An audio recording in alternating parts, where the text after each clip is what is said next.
Hey guys, it's Jake, and in today's video, we'll be going around the Minneapolis St. Paul area, showing you what you can do when you're here.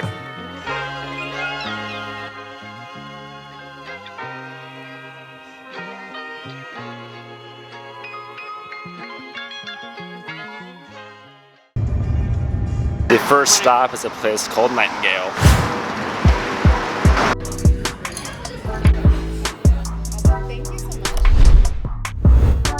We thought that Nightingale was pretty good, and here's some videos of what the food and drinks were like. We've now made it downtown to check out a Brits pub, which has some rooftop lawn bowling, which is different than bocce, so we're gonna check that out right now. Went to Brits pub, which we weren't able to do any of the lawn bowling, which was kind of a bummer, but at the Skyline was pretty cool from there. We then went to Nicollet Street, which is where we are now. Nicollet Ave, formerly known as Nicollet Mall, has long been downtown's core shopping and entertainment area. We made it back to the Airbnb just in time for sunset by the lake.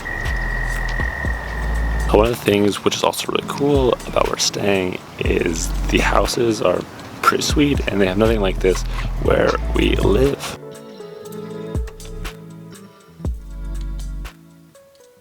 There's a house which has a mailbox, which is just like a replica of the house, which is actually pretty cool. Airbnb is kind of old, but we have enough space, so you have more room right here.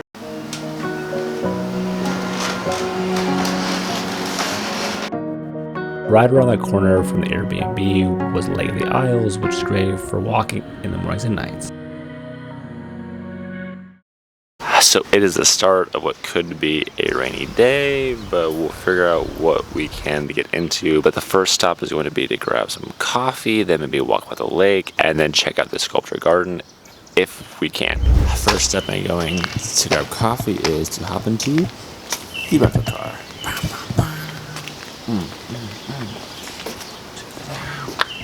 Kia Soul Sport Edition with a fire engine red.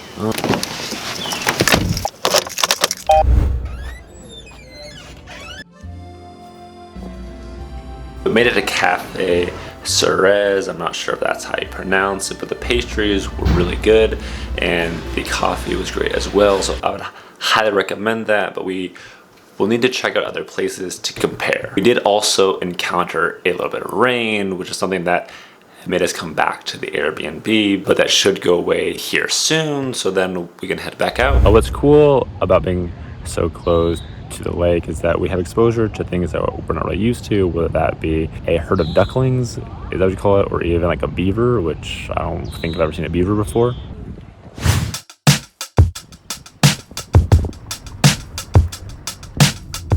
We made our way over to the Sculpture Garden. Gardens are located near the downtown, which makes it very accessible when you're in the area. The Sculpture Garden covers over 11 acres and has more than 60 sculptures. Right in the downtown area, you'll find Loring Park. Loring Park is right across the street from the garden sculpture area, and it's right near the Basilica of St.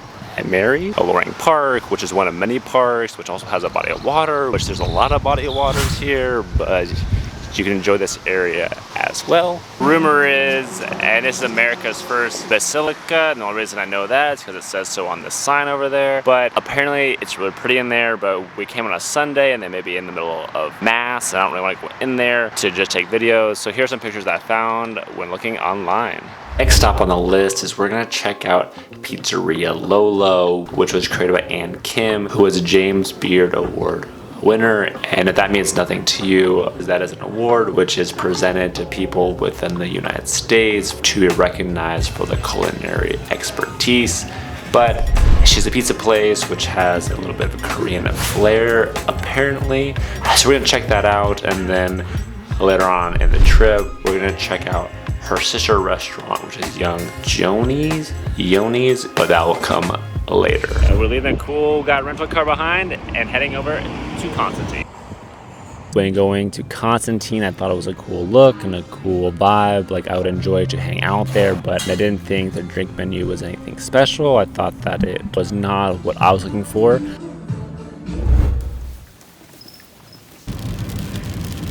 We're trying to avoid the rain as we head over to Bogart's Donuts. While we're there, we got the brown butter, we got the sprinkle cake, and the raised glaze. And the people behind us were saying that the cake ones are really good. They also said that basically every one they had was good. We got the ones which sounded the best to us. Doing an e-meter review with the cake donuts, I thought those were light, which was not how I would have expected going into it. I think they both were good, but I think we would both like to have the cake donuts or the sprinkle one if we were to come back. And now we're gonna try to grab some coffee. Grounds was a cool coffee shop which had a variety of teas, food, and drinks. They had coffee from the Frothy Monkey in Nashville, which we had been to. It was cool to see different kinds of coffee from around the US. One of the night parks that you can go to would be the Boom Island Park, which looks cool within the pictures because they have a lighthouse here, but you can't actually get over to it because they just have the Mississippi River right here, which I did not know that the Mississippi River comes all the way up to Minnesota. Throughout the city, you do have places where you can rent some bikes to get around, and they do have a long bike path which you can go around the city in, which would be pretty cool if it wasn't rainy.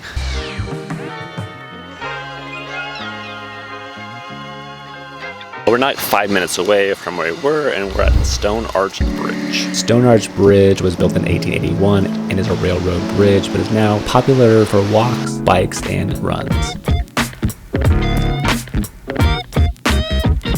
But we made it to St. Paul, which is like a 15-minute drive away. We were trying to go to the St. Paul Cathedral, which is right here, which is supposed to be really pretty. All the doors are locked. We saw like a teenager with the tuxedo on, so maybe there's something going on with the inside that we're not allowed to go in, or maybe we don't have on the right attire because I'm not in a tuxedo. But here are some pictures which I found online, which are really pretty cool.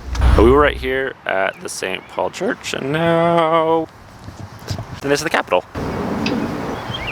One thing which I do find kind of interesting is that when coming over to St. Paul, there is a whole other vibe of a different city where they have their own skyscrapers or they have their own downtown area. And I guess it is the capital, but I guess it just doesn't make a whole lot of sense to me when the cities are only like 10 to 15 minutes away from each other.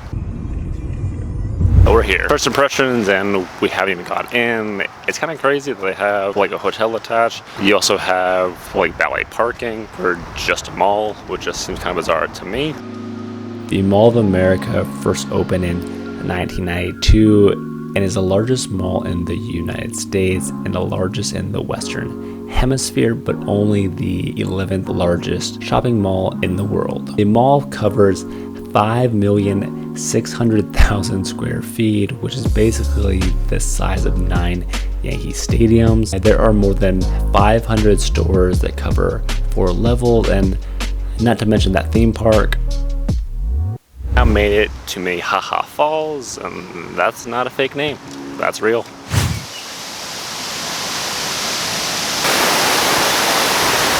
At the waterfall was pretty cool. It was kind of a small side when you compare it to things like we have seen recently, whether that is Niagara Fall, whether that was Multnomah, which is outside of Portland. But if you're in the area, you do have a park around it, which is really cool, but I don't know if I would go out of my way if you're used to seeing waterfalls.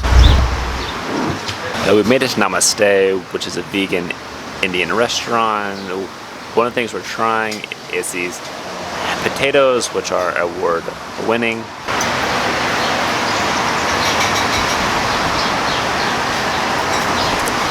Pretty spicy, but they're also pretty good. I'm gonna head over to Young Joni's, and I did find a couple speakeasies, which we'll check out as well. So we'll do that, and I will give you an update on some of the places that we're going coming up, I promise. We made it to Young Jonathan. We thought that the vibe was really cool, way different than going to Pizzeria Lola, even though it's by the same chef. Young Johnny also had great food, which I was not surprised with. We're now going to Bisected Emporium, which is a speakeasy, which apparently is going to be down like a little alley, but let's check it out. So I think that you just go to where the red light is. That's the key indicator.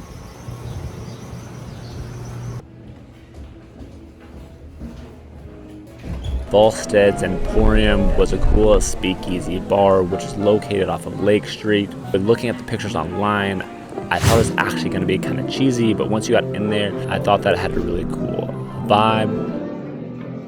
When coming to St. Paul, one of the places to check out would be Grand Ave, which is where the coffee place is located, where they have a variety of restaurants or coffee shops, which is why it makes sense that we're coming here right now. We thought that they had cool lattes. I got a campfire, which was basically like a s'more in a cup. What's cool about these lakes is that some of them have beaches. Well, not right here, but right. Yes, you're right here. This is a beach. We drove by the other day and there were people that were playing volleyball and just hanging out. We made our way over to a vegan restaurant, which is a butcher that looks like it has fake meat, but we'll check it out and see how that goes.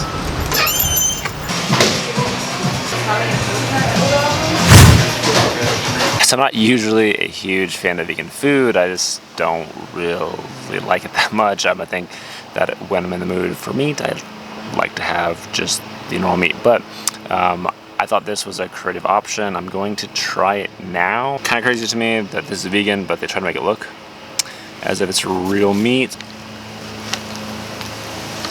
The first reaction I had is that it's actually pretty good. So I was able to finish the sandwich and I wanted to give a little bit of an update. I did split the sandwich with my wife, and I think by the end of my half, I was kind of over the taste of it. With the price of it, once I gave a tip and everything else, it was close to $20 just for the sandwich, but because we both got a meal out of it, that wasn't a bad option. But overall, I think when it comes to vegan food, I would highly recommend it.